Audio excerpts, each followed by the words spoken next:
ქართული ოცნების ქობულეთის შტაბის ხელმძღვანელი ანზორ თხილაშვილი ნაციონალურ მოძრაობას ამომრჩეველთა მოსყიდვაში ადანაშაულებს. მისი განცხადებით მართველი პარტია ასე ხმის ანაცვლოდ პატიმრების ოჯახის წევრებს მათ გათავისუფლებას ან სასჯელი შემსუბუქებას პირდება.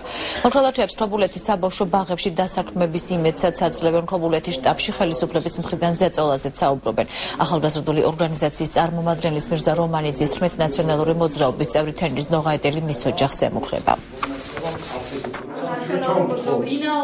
სასჯელის შემსუბუქების ან გათავისუფლების სანაცვლოდ ოჯახის წევრებს, პატიმრის ოჯახის წევრებს სთხოვენ 100 ხმას. ხელისუფლება მასიურად იყენებს და არღვევს საარჩევნო კოდექსის 57 მუხტს. პირდაპირ ვაცხადებთ, ეს არის ღია ფორმით ამომრჩევლის მოსყიდვა. მითხრა რომ ასიასე ჩახვარ შტაბში გაავცელებ იმდა ჭორებს რომ შტაბი გადაკიდო ერთმანეთს.